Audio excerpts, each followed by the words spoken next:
Olá, eu sou Adriano Moneta e este é o programa Segurança Pública em Debate, uma realização do Sindicato dos Delegados de Polícia Federal no Estado de São Paulo, da Associação Nacional dos Delegados de Polícia Federal, do Sindicato dos Delegados de Polícia do Estado de São Paulo e da Associação dos Delegados de Polícia do Estado de São Paulo. Tudo isso com o apoio da ACESP, que é a Associação dos Canais Comunitários no Estado de São Paulo. No programa de hoje nós vamos conversar a respeito da autonomia e mandato do diretor-geral da Polícia Federal. E para conversar sobre este assunto, nós recebemos aqui no estúdio hoje a deputada Janaína Pascoal, do PSL, deputada estadual, Assembleia Legislativa do Estado de São Paulo, também advogada, professora da USP, agora licenciada, né, doutora? E ao lado dela está a nossa anfitriã, doutora Tânia Prado, que é presidente do SINDPF-SP e diretora da ADPF aqui em São Paulo, para quem agora eu passo a palavra para dar as boas-vindas à nossa convidada. Doutora Tânia.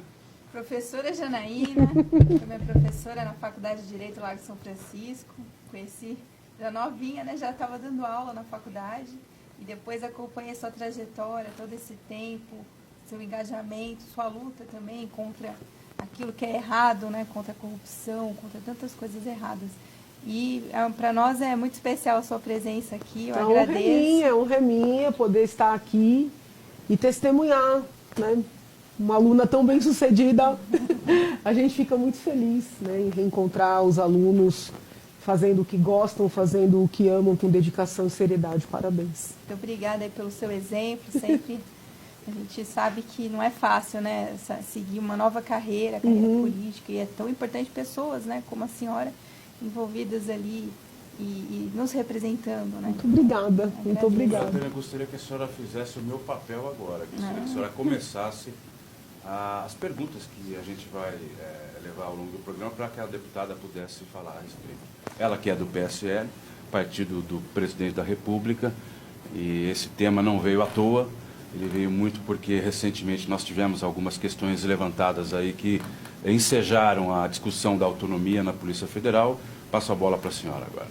Essa bandeira da autonomia, que já vai completar agora 10 anos, né? Uma bandeira que começou ali em 2009, né? Vamos pensar o que estava acontecendo, era pós-mensalão, pós muitas coisas, e ali havia uma necessidade realmente de proteger mais a Polícia Federal de ingerências de governantes, ingerências às vezes até não dolosas, mas que acabavam atrapalhando o bom funcionamento da instituição da Polícia Federal. E mesmo com tantas dificuldades, né, a gente olha para trás e vê que a Polícia Federal conseguiu desenvolver tantas investigações, operações fundamentais, e chegando ao ápice aí com a Operação Lava Jato, fases que ainda continuam a se desenvolver, mas sempre que acontece algum corte de recursos ou alguma tentativa de mudança de dirigentes da PF, a gente sabe que ali tudo isso acontece porque é uma instituição que tem uma vulnerabilidade muito grande. É claro, está dentro do Poder Executivo, os cargos de confiança são, no fim, né, quem dá a última palavra ali é o presidente da República, esse é o sistema atual, é previsto na lei, na Constituição, claro, mas a gente acredita que seria importante não só na Polícia Federal, em outras instituições também, até se pensar isso na Polícia Judiciária, uma blindagem, estudar alguma forma de proteger para que aquelas pessoas que estão trabalhando ali, sobretudo com os casos sensíveis, não sofram a interferência, né, numa troca de chefias, de superintendentes, que acabem viabilizando o trabalho, como acontecia muitas vezes lá atrás, a gente via essas ameaças às mudanças, né, de chefias e tal. Então, a gente queria ver, né, a sua opinião, o que a senhora pensa, o que poderia ser feito para fortalecer essas instituições de combate ao crime. Então, quando vocês fizeram aquele abaixo-assinado lá na Paulista, né, pela autonomia, eu subi e, como uma cidadã, assinei o abaixo-assinado.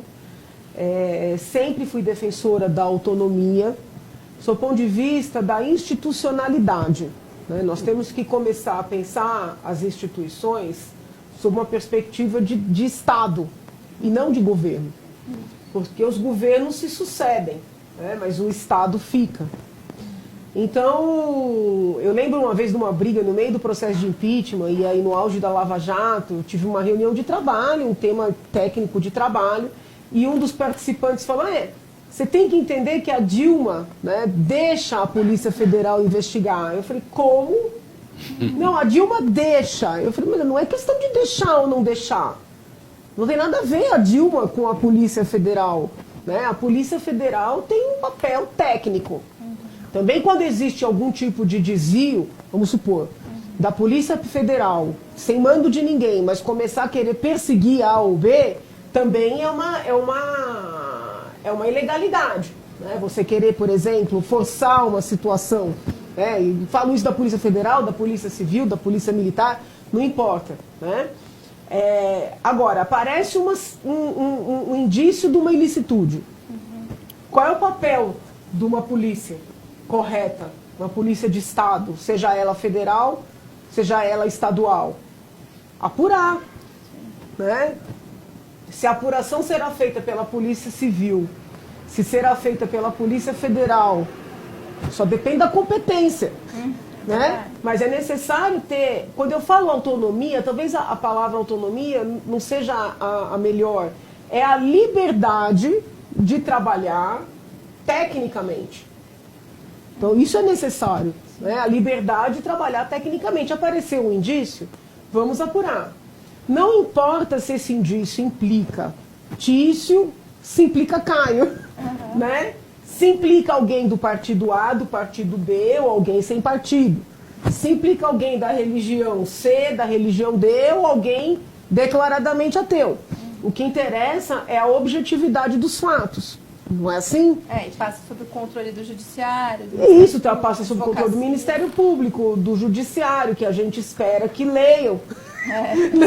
Os autos, porque também existem situações tão esdrúxulas que a gente fala, meu Deus, será que ninguém leu isso? Né? E aqui, como Passou batido pelo estagiário.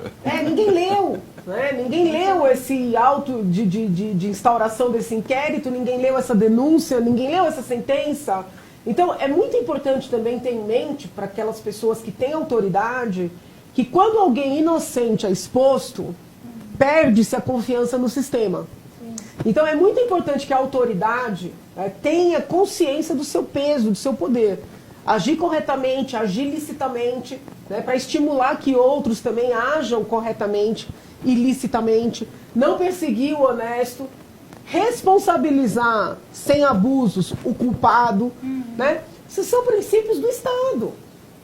Então quando a gente fala em autonomia, é nesse sentido. Na verdade, eu penso dessa forma muito antes de entrar em contato com a pauta da Polícia Federal.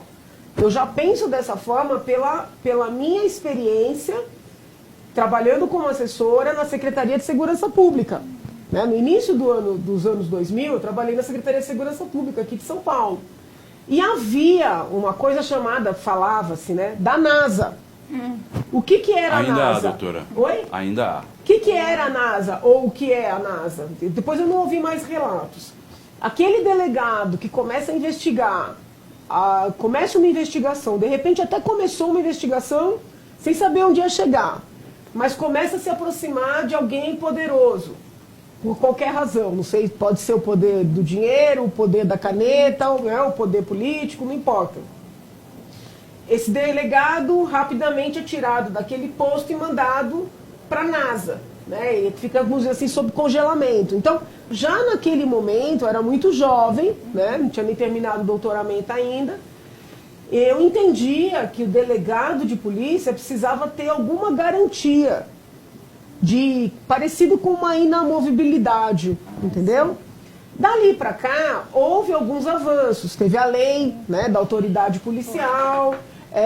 Pelo menos para deslocar tem que passar por um conselho. Então, assim, houve algumas ações de proteção, vamos dizer assim.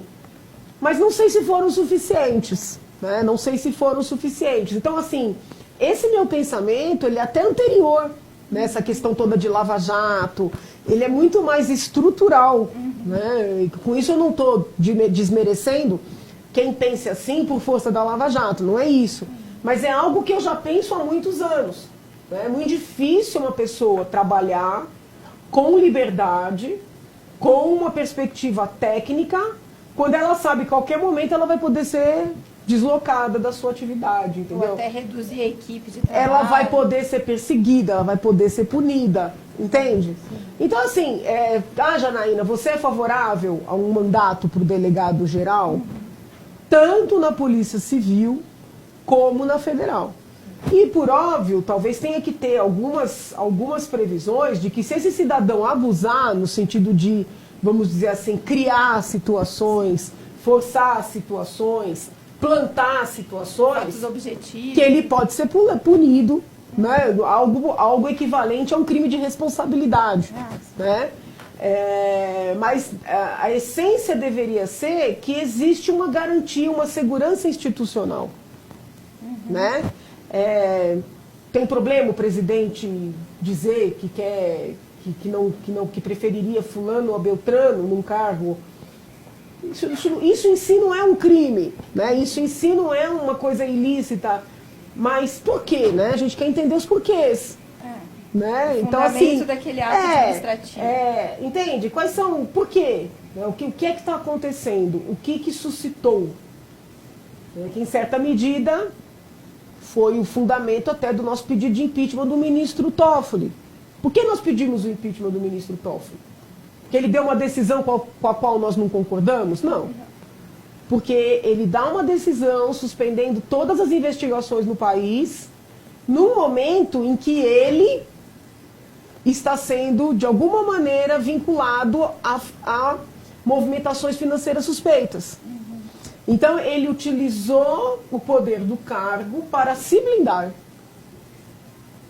Porque entendeu? Os fatos foram muito próximos. Muito próximos. Né? Da mesma maneira que a gente pode estar errado na nossa cisma, mas gera uma situação quando a pessoa diretamente beneficiada por aquela decisão, que foi o senador Flávio Bolsonaro, se movimenta para impedir que os colegas assinem a CPI da Lava Toga.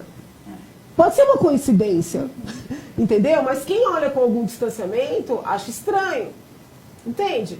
Então, assim, nós temos que criar estratégias de proteção não é nem das instituições, é da institucionalidade. Entendeu? É da institucionalidade. Deputada, eu queria interromper a senhora só um pouquinho para a gente encerrar o primeiro bloco. O programa Segurança Pública em Debate, primeiro bloco de hoje fica por aqui, segundo bloco já, não saia daí.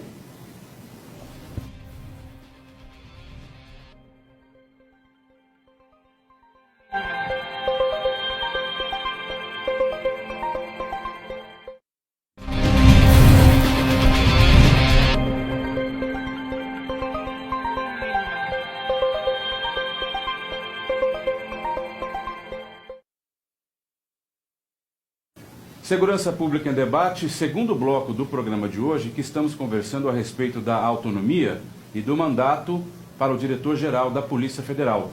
Eu vou reapresentar a nossa convidada de hoje, que é a deputada Janaína Pascoal, do PSL, também advogada, também professora licenciada da Universidade de São Paulo. Eu também me licenciei, não me licenciei, mas saí do escritório de advocacia, então não estou advogando. Só queria deixar claro. Ótimo. Ótima observação, deputada. Perfeito. E ao lado dela está conosco a nossa anfitriã da semana, a doutora Tânia Prado, que é a presidente do Sindicato dos Delegados de Polícia Federal no Estado de São Paulo e também diretora regional da ADPF. Deputada, a senhora estava traçando uma linha de raciocínio, eu tive que interrompê-la, eu gostaria que a senhora retomasse. Acho que eu consegui completar. Conseguiu? A gente tem que garantir a institucionalidade. Então, a ideia de ter um mandato para o delegado-geral é algo que protege. Né? São 2 anos? Ok, naqueles 2 anos haverá uma linha de trabalho. Né? Se a pessoa cometer alguma ilicitude, pode ser afastada pela ilicitude, mas não porque desagradou A ou B. Entendeu? Então existe até fake news, eventualmente, né? Sim, que estejam falando mas seria mais ou menos o que acontece na Procuradoria-Geral da República. Né? Existe um procurador, uma Procuradora-Geral da República por um prazo de 2 anos. Né? Essa pessoa não vai poder ser afastada porque instaurou um inquérito com fundamento, né, lógico, para apurar A ou B. Se ela cometeu uma ilicitude, como qualquer outra autoridade, vai poder ser punida. Mas é importante essa institucionalidade. Né? Eu acho que isso, para as polícias, traria alguma segurança. E para todas, né? Militar, civil, federal, entendeu? No âmbito estadual, isso está um pouco longe ainda, a senhora não concorda?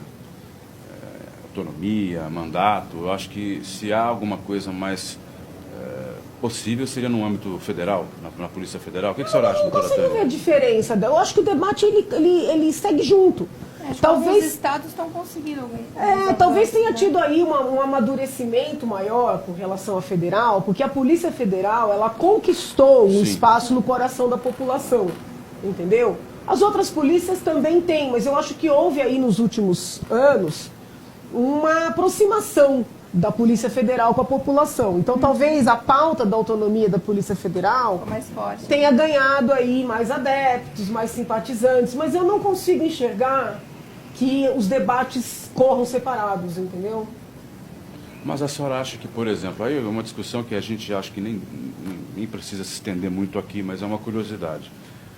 Essa questão de ter um mandato fixo não caberia mais às polícias judiciárias do que, por exemplo, a polícia militar, que tem um comandante geral, já que a polícia militar é ostensiva, preventiva, é um braço armado do Estado na prevenção e repressão de crimes, etc., ou isso não tem nada a ver?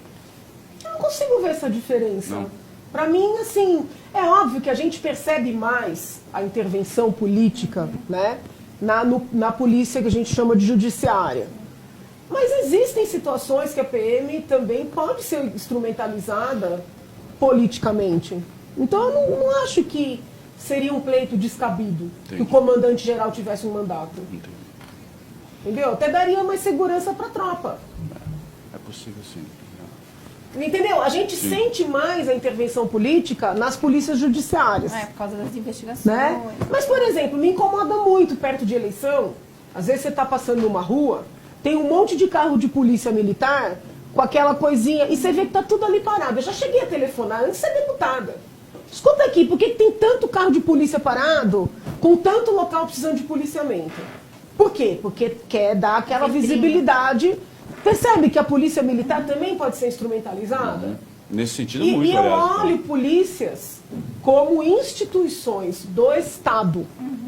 Entendeu? Não é o governo algo. Isso, a preocupação de preservar essas instituições. Doutora Tânia, E uma outra questão, né, que a gente estava até conversando, é a importância de ter o ministro Sérgio Moro, né, na função ali no Ministério Pelo da amor de Justiça. Deus, gente, deixa eu pedir, olhando ali. e a Lídia? Não, desculpa, quando é que tá eu tenho certo, que tá olhar? certo, é aqui pra mim, mesmo. isso. Por favor, aquelas pessoas que apoiaram a eleição do presidente, aquelas pessoas que apoiam a Lava Jato, as pessoas que apoiaram o impeachment, as pessoas que acreditam no processo de depuração do país, aconteça o que acontecer, não peçam para o Moro sair. Não peçam para o Moro sair, porque eu tenho visto pessoas bem intencionadas mandando para mim, mandando na imprensa, mandando para ele, ministro, saia, o senhor está sendo desprestigiado, o senhor está enfraquecido, o senhor está sendo desrespeitado. Isso é um pensamento, né, ultrapassado, é um pensamento melindroso, com todo respeito. Nós precisamos de pessoas honestas, de pessoas corretas, de pessoas comprometidas com o processo de depuração em locais estratégicos. O Ministério da Justiça é um local estratégico. Mas ele indicou o delegado-geral e o presidente quer tirar. Espero que o presidente entenda que é uma questão institucional. E aí eu não estou falando nem a favor nem contra nenhuma pessoa, né? Porque eu não tenho como dizer que eventualmente a pessoa que seria indicada pelo presidente seria uma pessoa má. Então eu não vou entrar nesse pessoalismo. Não vou entrar no pessoalismo. Mas é importante, para não gerar dúvidas, que o presidente compreenda, né, essa dinâmica da institucionalidade. Mas vamos imaginar que, eventualmente, o presidente não compreenda. Tem muita gente dizendo assim, não, porque se acontecer tal coisa, se o presidente fizer isso, o Moro tem que sair. Moro não tem que sair. eu já li na imprensa Moro é isso. ministro de Estado, Moro é uma garantia para todos nós, é uma garantia de que o Ministério da Justiça não será instrumentalizado, né? Infelizmente, no passado recente, o Ministério da Justiça funcionou como escritório de advocacia dos presidentes. Estou errada? Praticamente. Entendeu? Os últimos ministros da Justiça funcionaram como advogados dos presidentes da República. E o ideal é Né? que seja uma pessoa isenta. Muitos funcionaram. Então, assim, o ministro Sérgio Moro não vai fazer esse papel. Já mostrou que não vai fazer esse papel. E na parte penitenciária, né, ele vem mexendo bastante. Então muita gente quer que ele saia. Né? Porque A senhora confunde. tem algum contato com ele, alguma coisa assim? Não temos proximidade, não temos. Muita gente acha que nós somos amigos de longa data. Eu nunca estive pessoalmente com o ministro. E então, assim, não peçam para ele sair. Porque se ele sair, se esse movimento que a gente acha que está acontecendo, espero que não esteja, mas de desmonte, né, de tudo que aconteceu nesse nosso processo de depuração, se isso estiver mesmo acontecendo e ele sair, vão enfiar alguém com o mesmo perfil que nós tivemos aí no passado recente. Né? E aí o país perde. Entendeu? Então não é hora de milindre. Não é hora de dizer assim, não, ou ele se impõe, ou o presidente cumpre o que ele quer, ou é melhor ele sair. Não, é melhor ele ficar. Entendeu? A pessoa de Estado, muitas vezes tem que engolir muito sapo. Não é fácil. Entendeu? Não pode ter vaidade, não pode ter, assim, pretensões pessoais. A pessoa que quer efetivamente fazer um papel, um trabalho perene para o país, não pode ter pretensões pessoais. Se tiver pretensões, não vai dar certo. Entendeu? Tem que ter pensamentos para o país. Até que me prove o contrário, eu acredito que o ministro tem. Porque eu o observo há muito tempo. Você põe a mão no fogo? Infelizmente, hoje em dia não se pode pôr a mão no fogo por ninguém. Mas pelo proceder dele... Ele está fazendo bastante coisa. O proceder dele é um proceder de uma pessoa de Estado, não de uma pessoa de governo, não de uma pessoa que age com pautas pessoais, com perspectivas pessoais. Então eu acho que ele é um homem que tem que ficar, onde é que ele está, entendeu? Ele tem que ficar. A gente está tendo... Ele está sob intensa pressão, né, deputado? Então, por isso que eu digo, parem de pressionar mais. Porque se as pessoas que apoiam o Lava Jato começarem a escrever que ele tem que sair, entendeu? Todo o PT quer que ele saia. PT, PSOL, a esquerda toda quer que ele saia. Por quê? Porque tem ódio mortal dele, porque caíram também, né, em função do meu trabalho e em função do trabalho dele. A verdade é essa. Por isso que eles têm tanto ódio da gente. Né?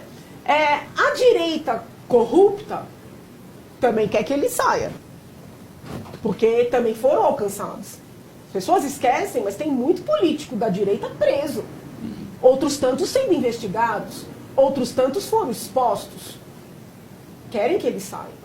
Se aqueles que o apoiam também pedirem para ele sair, vai ficar difícil ele ficar. E para o país é importante que ele fique. E é importante também para as instituições, né? Porque se você tem uma troca de ministros frequente, como a gente viu, né, anteriormente, foram 7 ministros da Justiça trocados ali num curto tempo, e um diretor-geral ficou 3 meses, diversas questões ali, a gente vê o enfraquecimento das instituições todas que estão ali debaixo daquele guarda-chuva e com reflexos até colaterais. Então a gente vê o ministro Sérgio Moro, ele tem umas metas ali claras, ele vem desenvolvendo alguns trabalhos. A gente acha que às vezes ele poderia melhorar um pouco mais a relação dele com a Polícia Federal, não digo do diretor-geral, mas de aspectos que poderiam ser melhorados, já que ele é o chefe ali dentro do Poder Executivo, então ele poderia aprimorar mais a Polícia Federal, incentivar mais coisas. A gente sabe que também é difícil conseguir recursos, né? Mas ele vem tentando, a gente viu para a lei do ano que vem, a lei orçamentária. E é isso que se espera no ministro, que dê meios, mas que não se intrometa nos trabalhos, né, de quem está investigando, nem que diga acelere o caso ou evite fazer tal coisa. O papel dele, ele não pode entrar nisso. Como algumas vezes a gente ouvia notícias de outras situações aí. Mas ele tem realmente, ele traz com ele uma aura, né, dessas coisas, desses casos mais complexos que passaram por ele, não só o Lava Jato, antes, aqueles casos do Banestado. A presença dele é importante, mas ele precisa também, muitas vezes, olhar ali dentro dos órgãos que estão no guarda-chuva do Ministério da Justiça, também para dar uma melhorada mesmo, porque logo de cara, quando ele assumiu, ele fez o pacote anticrime, que tinha muitas questões polêmicas. Eu acho que ele gastou muita energia também. A gente entende, claro, que tem coisas importantes no pacote, até apoiamos vários pontos, mas acho que se ele vestir ali a camisa de que ele está dentro do Poder Executivo, então é ali que ele tem que fazer as coisas acontecerem, como ele vem fazendo na área penitenciária, então ele tem um potencial muito grande ainda de coisas para serem feitas, né? E também muitas vezes a gente vê alguns colegas ressentidos que ele poderia defender mais essa preservação do diretor-geral. Então, quem sabe ele já se manifestou a favor de um mandato de diretor-geral. Então, de repente, agora, quem sabe seja uma oportunidade dele puxar esse assunto também. Né? O problema é o seguinte, a gente não sabe o que ele está vivenciando internamente, entendeu? Será que se ele levantar essas pautas todas, que são justas, são legítimas, neste momento, será que ele não cai? Tudo é delicado. Então, assim, eu acredito que a gente está passando por um momento turbulento, né? Sim. Algo, assim, eu ainda não consegui ter uma percepção, uma apreensão geral, né? Um quadro firme, uma convicção do que está acontecendo. Então, acho que é melhor entender que, neste momento, é melhor estar com ele do que exigir demais dele e, eventualmente, ele cair e entrar alguém para a gente perder tudo que foi conquistado nos últimos tempos, entendeu? É um momento delicado. A duras penas, né? Sim. Foi conquistado a duras penas. Deputada Janaína Pascoal, queria agradecer muito a sua presença aqui no programa de hoje. Infelizmente, já acabou o nosso tempo. Por mim, eu ficava falando mais 2 horas com a senhora. Doutora Tânia, agradeço também a sua presença aqui como nossa anfitriã. Este foi o programa Segurança Pública em Debate. No programa de hoje nós conversamos a respeito da autonomia e do mandato do diretor-geral da Polícia Federal. A você que nos acompanhou até aqui, o meu muito obrigado e até a próxima.